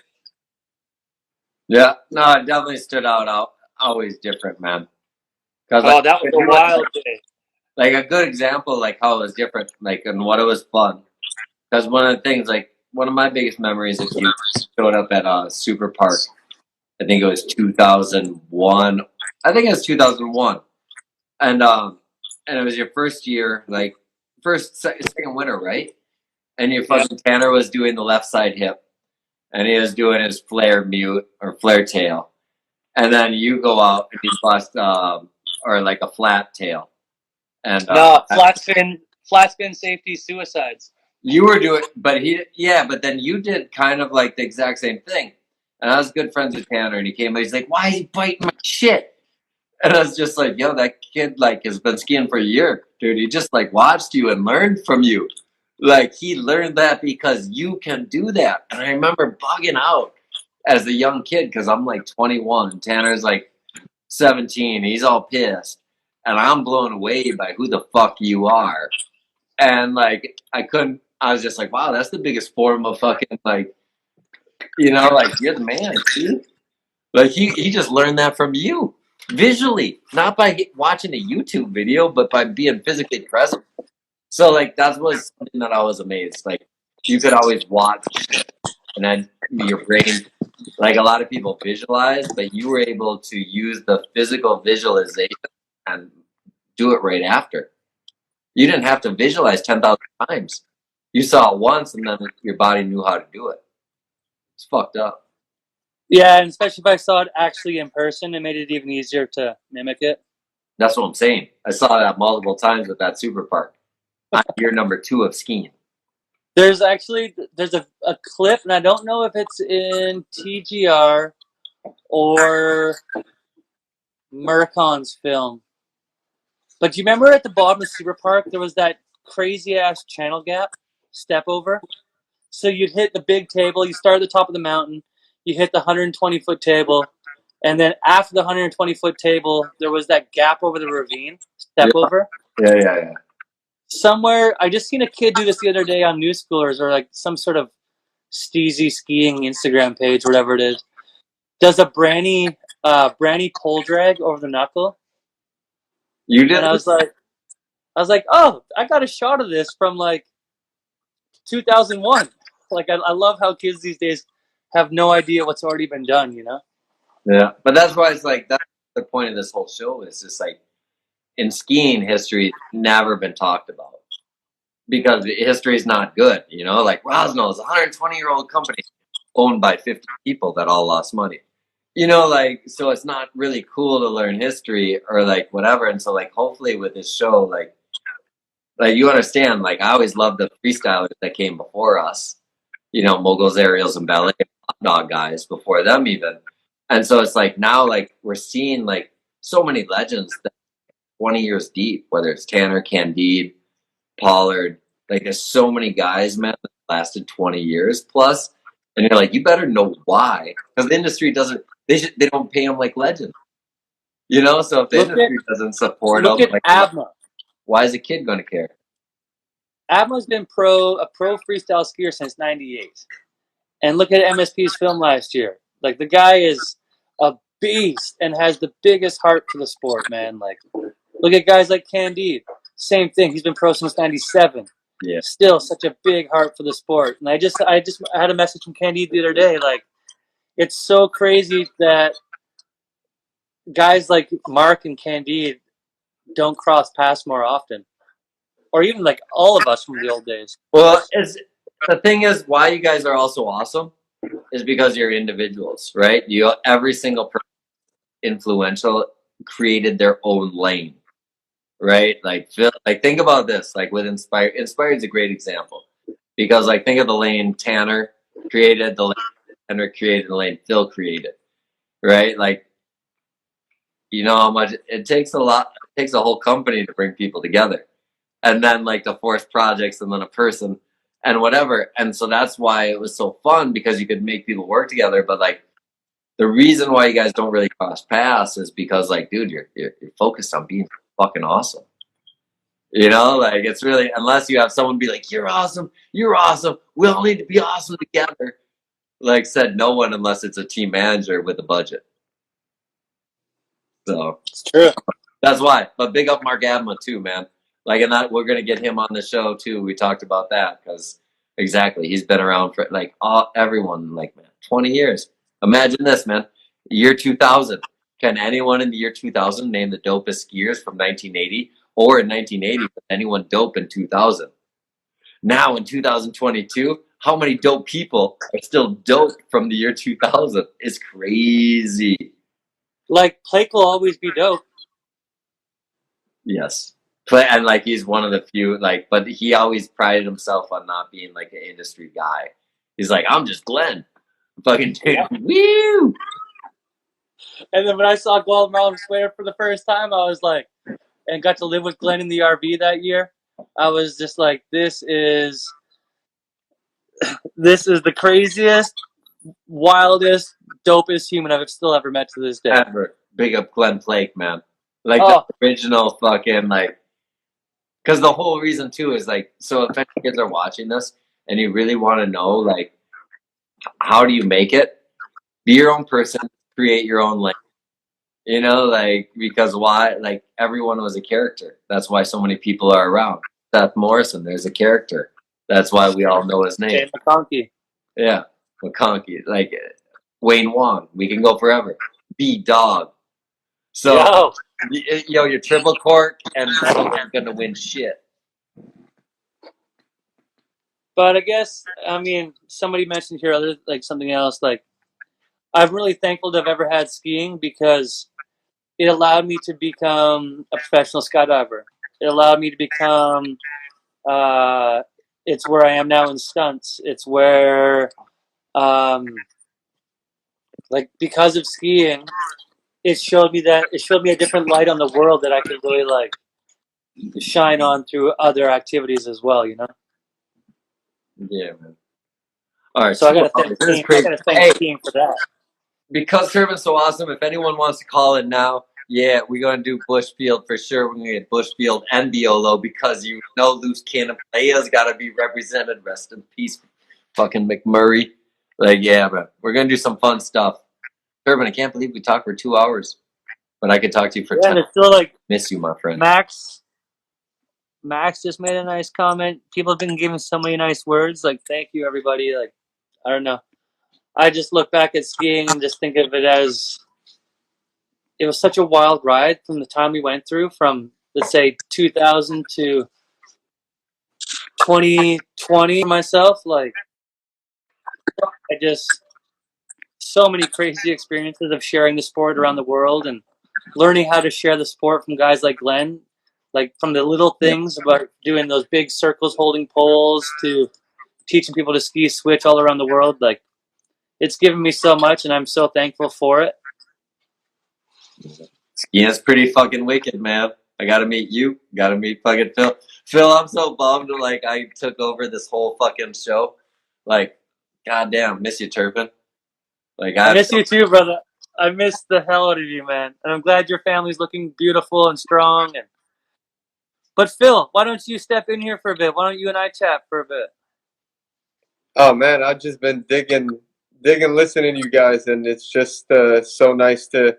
And I know you guys have a longer history than I do, so with both of you, so it's just good to listen to you, and also just amazed by what you did, Turpin, for the sport, and also how you diverted yourself into different activities like jumping off planes and just like you've been all around like doing so much shit like, and now you just learned something new today. You were saying it seems like you are definitely hungry to learn, and that's like a characteristic that's very that I commend you for. Yeah, and you see it. Like, I mean, like, you can tell people like what you do now, you know, because like how you evolve. Like, and that's why I've always loved you as a friend, because it's like we always got to think, what's next? What do you do? And like, and now when I watch you with Neverland Concept or Concept Neverland, what you and Emma do, like, I don't know. If you guys follow Chris Turpin, check out Concept Neverland. Mark Abma, like, is pretty wicked where Turpin's brain's at, like where he's trying to evolve himself to as a person. So you can see that stuff outside of skiing. But like, I don't know, all you guys are pretty wicked that we got to work with, because out of all these shows we got to do, like, ain't no one sitting there being like, I remember how dope I used to be. You know, we're always just like, all right, I'm doing this shit now. Woohoo! Oh, I'm just as stoked on the things. So that B Paul, I fucking love you, man. And then Shouts to B Paul. thanks for the awesome Rob Crafts about putting you into video game mode in the Black Park. It's a real thing, you know it. Thanks, guys. Yeah, that's amazing. Yeah, Concept Neverland. Like, so Mark Abman and I have been friends since whatever 2000 or 99, and this is Mark's backyard here. Mark's evolved as a human in a way that I could only ever like hope to achieve, as far as mentally, physically, spiritually. He's just got this crazy drive, and I think my drive goes more after like goals that I have. But Mark and I both shared the goal of wanting to have like an off-grid property that we could, like, I don't know, just learn that part of life off of. And he's been such an amazing friend. I have so much love for the guy, but he just constantly can fuel me with new ideas and new fire with his drive. Like, I feel so lucky to have been introduced to him from back then and go through the whole ski thing as we have, like, this long, and then he gets to continue it. And I went down the skydiving path for a while, and now the paraglide, skydive, speed fly, snowboarding, surfing, climbing. I have other goals I'm trying to achieve in life, but it's just cool to see someone whose goal is so passionate on one direction. Well, I'm happy you don't do the like wingsuit as your friend. I do the wingsuit stuff, but only out of airplanes. That was a fun skydive, actually. That was so she's from Brazil, the other guy's from Colombia, and our American friend on the bottom. Yeah, I mean, life's just got so many fun things to do. I just hope everyone just takes advantage of it. You know, like, somewhere along the lines we got tricked to work until we were 60, then have fun. But no, there's a lot of fun to be had. Big up Abba. Abba, we're gonna get you on the show. It'll be awesome. Can't wait. Oh, he's here. Oh, Abba. I love you, Mark. Abba, we're gonna talk about eating mayonnaise. Oh, mayonnaise, string cheese, shiny meat. The guy's got stories for 24 cups he ate fucking at a super park in 2004 for like $50. It was the most disgusting thing I ever saw. How much do you like mayo, Iberg? What's that? How much do you like mayo? I've never eaten that shit. I've had some Japanese mayo, like where you dip the sushi or they put it on top of the thing, but like, mayo, no. No. Oh yeah, man. This is awesome. Thank you guys so much for taking the time and sharing with me, and I appreciate it. Hell I appreciate yeah, you guys. We appreciate you, Turpin, and like everyone that like tuned in. Like, fucking give thanks, man. You're stoked. We're gonna get this. Like you can watch it on the reels or whatever. Spin to win, Terps. That's what they saying. You got any questions? Ask them now because we going. It's 10 o'clock, man. I go to bed at like 9:30 at night. Like I'm like 42. Phil, you got any unanswered questions you want? Yeah, well, I want to get the people the chance to follow you and see what you're up to. Give us your where can people follow Chris Turpin and on the social media realm if you'd like to put that out. I mean, I got my Instagram, Chris Turpin. You'll see I got a big mustache in the picture. And then other than that, Concept Neverland is the other page that we're kind of spreading the love on. That's about it. I don't really, these days, I'm just kind of keeping my stuff a little bit more to myself, but kind of involved with film and doing stunts. And I've met a really cool community of people there. And yeah, I don't know. That's about it. That's all I got for social media. I was cool on VHS, so all this is still new to me. I don't eat grilled cheese. Neverland. Yo, I gotta ask you this, Turpin, because he's asked it 12 times. What do you think about the Saudi Arabia Winter Games? Oh, bring it on. At this point, anything's just icing on the cake to watch the sport go through it. So, man, I worked and lived in China and Russia. Like, at this point, Saudi Arabia, I want to see what that looks like. Let's do it. Word up. Oh, greatest skier of all time is still Candide, hands down.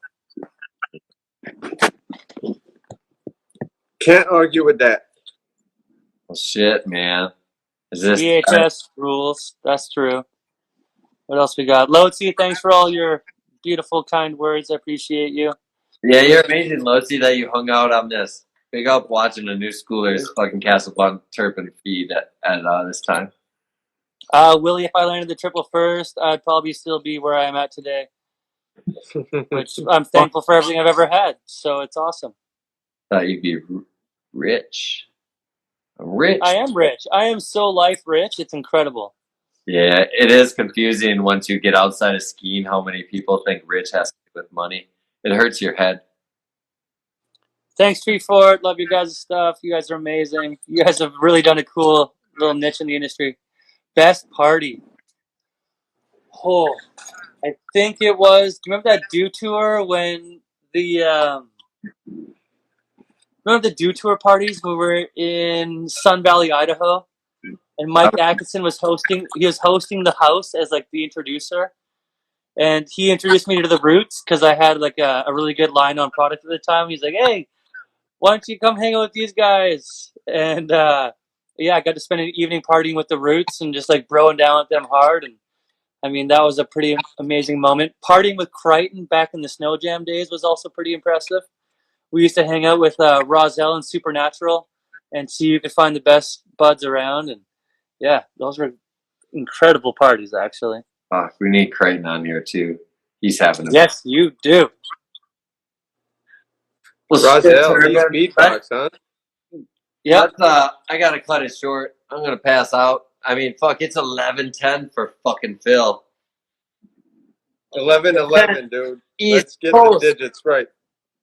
Well, again, my heart is so warmed being able to have this conversation with you guys, and that I'm on your list of people. So thanks so much. Much love for always. That summer that winter you came out and stayed with me, Phil, was still just so fun, dude. Like you're doing such good things for the future of the sport. Keep it up. And Eric, like me, man, I'll be here forever in the sport. Who knows how? But I deal with dogs and cats and fucking other shit every day, and I still fucking do this shit for 2 hours on a Wednesday night. So I love it that much, man. I love it. So it's that fucking awesome. I'm glad you guys have moved it to the evenings now, because on the days I work or whatever, it's gonna be so much easier to catch this. Because I've missed a couple epic shows that I wanted to see, but I'll just have to watch it. But keep this up, guys, and I think our sport will look back at it and think you guys did something special here. So thanks so much. Thanks, man. I appreciate that. Fuck yeah. Thank you, sir. Love you, dude. Let's stay in touch. Yes, sir. Love you both. Peace and love. Ciao. Take care, Turpin. Bye. Peace. And remove Turpin. Now it's just the two of us. Oh, tell us what you think about Whistler now. Turpin's gone, man. Turbin's got. Oh man, do we even have a next week's guest, Bill? Not yet, but Yeah, we're gonna have one. So we're moving to Wednesday nights, guys. So if you're tuning in and you missed everything for the last 2 hours, we just talked with Chris Turpin, told him how awesome he is. We taught you about what he did for the sport. You know, like check out some past episodes. They're either on New Schooler Video Player, they're on New Schooler Reels, they're on Casabon Reels, the older ones from when we started. I think that was like episode 16 we just did. 17. we running, man. Yeah, we are running. So I don't know. We got a lot of people coming out, man. We got a lot. We already did Mike Nick, man. Mike Nick's already been done. Dave Crichton, he's on the list. He's having a little baby. You know, like we got some guys. So we'll figure it out. But if you're watching right now, tune in next week, 9:00 East Coast time. If some other people said, "Wow, I'm inspired to sell merchandise no more," we do. It's inspiredstore.co. Check the shit. Like we got it. We still inspired for life. Might not be a company, but you can buy the little logo, wear it around, make it all custom and shit. Yeah, Lotzi, give thanks. Good to see your name show up. LaRoche, all these people. So tune in. KP, B Paul, yeah, Mark Amma. We had some great people on here, and perhaps Silva. we'll see. I don't know if Amma's still on, but if he is, that could be a pristine, top tier guest for next week. We'll see. Yeah, Emma, But I if you're think here, we're doing you. If not, like I'm calling you, and then we're doing it. So we're trying to do Emma. We'll get some people. Our list is long. We got like 100 people. So, man, Nicky Adams would be wicked. A couple people brought him up. Yes, we would love it. He was supposed to be in Stereotype. I've been a fan since day one. So I'd love to hear his story because it's got to be amazing. And it's gotta be wild. I don't know. Thanks, Phil. That was good, man. Turpin, much love to him, and thanks, Iberg, for your historic knowledge, man. That's too fun, man. Big up skiing. Anyone who's still watching this, all you 35 people, big up skiing. Mikel, we did them, man. You can watch the past Mikel episode on New Schoolers, on their videos, on their channels, or on Casabon if you want to watch it on this. But we did a bunch of people for you guys that are checking out. So this was episode like 18. We're going to go and go and go Wednesday nights, man. So fucking have a great night, Phil. Have a great night, New Schoolers. Give thanks, New Schoolers, for fucking letting us use your platform. We wanted to do this because we know we can educate the youth on some people you guys don't know about. Big up Dark Horse Farms. Go fucking follow Casabon if you don't, because he's the illest. So. Yeah, and give flowers to your friends and family, too. Don't only give those to the people who do incredible stunts. Give them to the people around you. It's a good thing to do. Every day. Because tomorrow ain't promised, motherfuckers. So have a great night, all. Peace, Iberg. Peace.